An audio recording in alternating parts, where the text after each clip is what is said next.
Hello, in this video I will cover the topic about the Soulburn scripts. This is a package of scripts, really useful. I'll show you how to install them, how to make them into custom-made tabs and shortcuts, and which one are my favorite. I use them to save time and save a lot of clicks. Firstly, you can download the script from this site. You can find the link in the description. You can choose over here the version of 3ds Max that you have. Download it, unzip the package, and here is my unzipped package, this one. Then I'll go and copy the folder scripts to disk C, program files, Autodesk. Please choose here your folder and then find the folder scripts and copy this content over here. Continue. Then go back to this folder user interface in, and then here to 3ds Max user UI /in, and copy the content from the folder icon here to this one.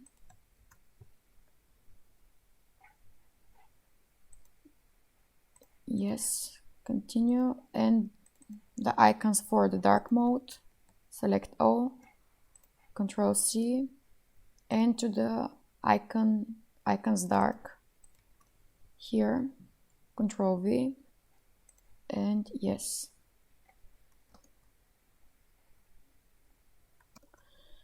Then go back, open the first folder, macro scripts, and then copy these two into folder C, user, select your user, app data, local, Autodesk, 3ds Max, your version, the N folder that you're using, and user macros here. Copy and paste all of them. Here about the N folders, you can check our video on what is the difference and if you have a different N folder, how to transfer it. And if I go to 3ds Max, and here if I press either X and press Soulburn, here is the list with all of the scripts. There are a lot. Or the other options how to find them is to go customize user interface, and here under Soulburn there is first one part of the list, and then Soulburn script extras, there another one.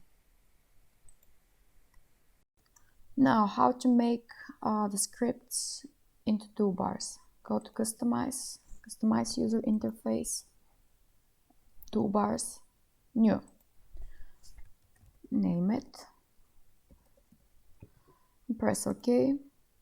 This guy over here with the dots is our new menu. The first one that I add is object replacer. Please drag and drop this one that ends with UI, object replacer. I'll show you further how to use them. The one that I'm going to select are my favorite one, that they increased my speed of work a lot through the years. So drag and drop, and you can see that the icon is being loaded automatically. This is because we copy and paste the icons from the unzipped folder to the particular one. So object replacer, drag and drop, then transform randomizer, this one, like this, then selection randomizer, this one here, object detacher.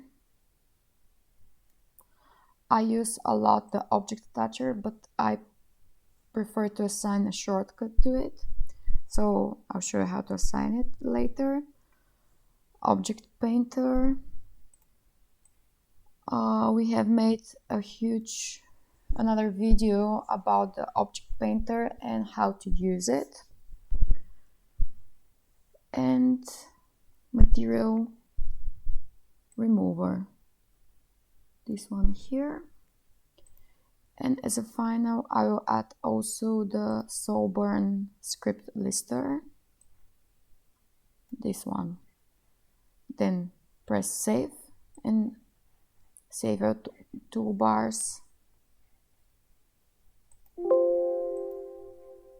like this, and then you can place it here, ready to use. So the first one is the Soulburn Script Lister. If you hover on some of the icons, the name of the script is popping if you forget what the icon mean, but by using the scripts you're going to use to it.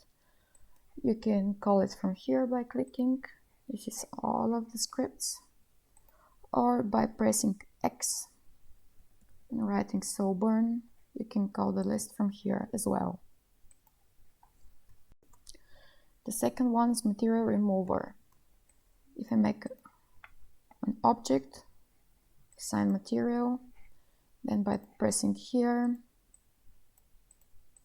press do, and it's cleaned. It works also for multiple objects, like this. If I select them, assign material, and then press remove, I can clean them. I highly recommend to clean the materials from different softwares.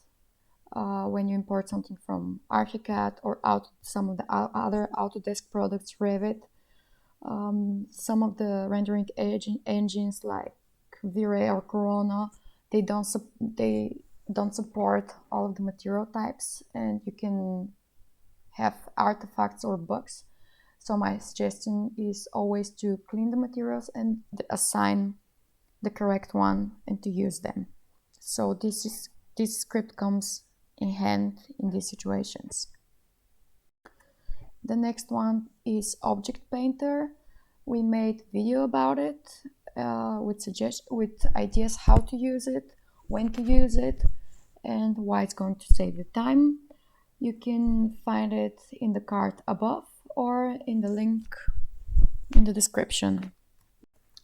The next one is Object Attacher. I prefer to use it as a script, not as a toolbar over here. I use it a lot when I work on huge projects, let's say an aerial view, and you have many buildings. I prefer to attach the whole building in one object, because in this way you're going to have not different pivot points to all of the object, but one pivot point to it, and this is going to optimize your FPS in the scene when you turn it.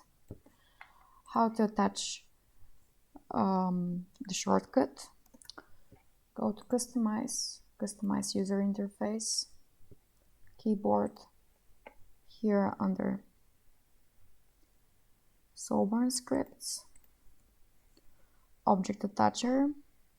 I assign here the shortcut because here under Object Attacher UI, the context menu is going to be code. I'll show you. If I press it here, my shortcut is Control and R. If I assign it here, close this menu and select these two boxes and press it, Here is the context menu, and you can say, okay, I would like to have it in poly, mesh, or spline. Let's say polyline, do, and these two are attached. But I prefer to make it faster. That's why I will assign this shortcut to the object detacher without UI. Customize user interface. Here again, Soulburn script, object detacher here above. You can just press to the hotkey here, assign, it's going to be moved. You can save your shortcuts as well.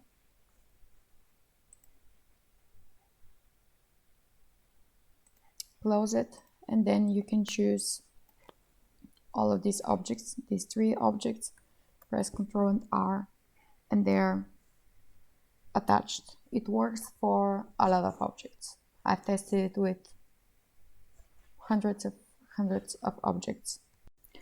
Then when we have all of the objects attached together, the opposite script option is the object detacher. If you press it,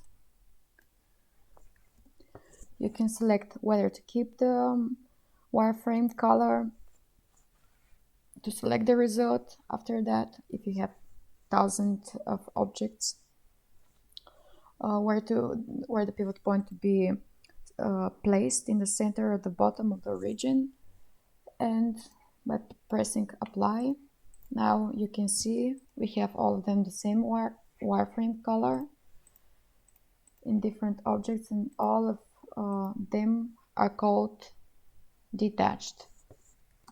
I also like to assign shortcut to the object detacher because I use it a lot. Again, under customize user interface, Soulburn object detacher. My my shortcut is Control Shift and D. Assign and press, and if I attach them, now it's one single object, and if I press Control Shift and D, now I have again 4 objects. This works, for instance, when you have the slabs of the building, you want to attach them, to assign one, let's say one material, let's say this one, and when you work on them, after that you want to decide to detach them to work on the particular slab itself, and then you can detach them again like this, and you can have them in single pieces. Then, how to use selection randomizer. Let's say I have this plane. I'm going to make it to editable poly. Then select the edges, go to chamfer, press here these gaps, and I'm going to turn them really fast into tiles. Then I will press the object detacher and detach them. Wait a bit. Okay. Now we have here this 400 objects. Let's say these are the tiles for my scene. I'll go to selection randomizer and I'll call the context menu. I would like to have 30% of all of these tiles. Apply. I've selected them, and I would like to have them gray, like this. Then I selected the rest of them, and from the rest of them I would like to have 50%, like this. These are 50%. I would like to have them blue, and from the rest of the tiles, let's say 10%, I would like to have them red. And I have a variety of the tiles. You can either select percentage or exact number. Let's say from this 400, I would like to have 50, apply, and oops, like this, apply. I've selected 50 objects over here, you can see this one, and I would like to have this yellow. And in this way, with these two, I can make variety for concrete tiles, wooden locks, or wooden planks, or furniture, accessories, decoration, everything that you can imagine. This is going to give you a more realistic look to your image.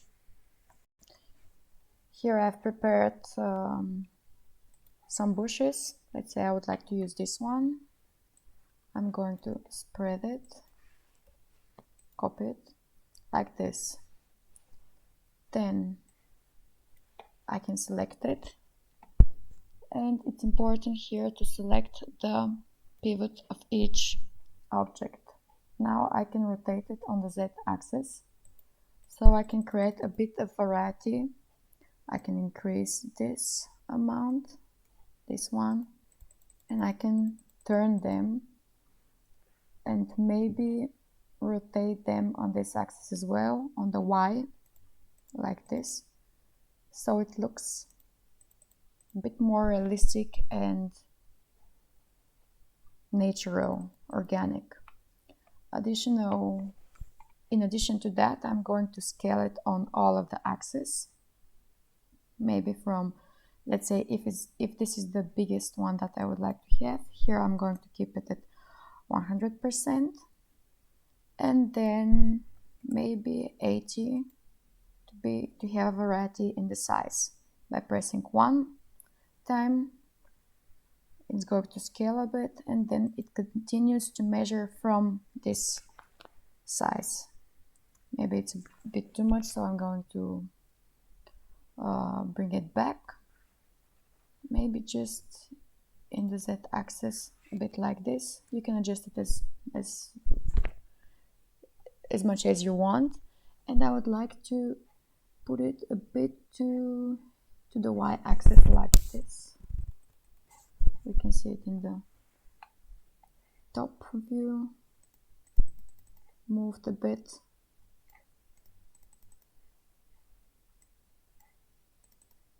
Like this, rotate it like this, and now we have more natural look to all of these bushes, as if the nature has spread it, has created. It works really well as well for trees. If you have one tree around streets, let's say you would like to spread it, 5 trees, and you don't want to have them copy-paste, all of them rotated at the same direction, then you can rotate it on the Z-axis as well, like this a bit, and you can scale them a bit in all of the directions, like this. Oops, and rotate it like this. Now you have them in different ways, turned, rotated. If you rotate them in all of the axes, you can see that it comes a little bit strange, but if you make this in 1% and then 2, this turning around and folding, let's say, it doesn't look so weird.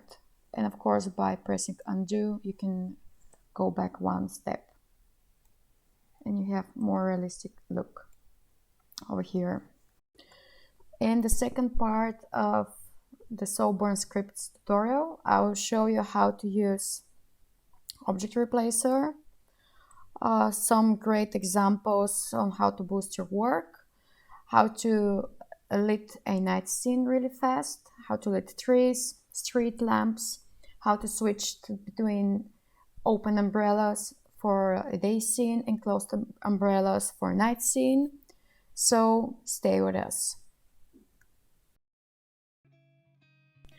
If you enjoyed anything in the video, then drop a like, and a big thank you to everyone who does. If you haven't subscribed yet, click below and join us. We have some great videos coming up that you don't want to miss. Thank you for watching, and I'll see you in the next video. Bye for now.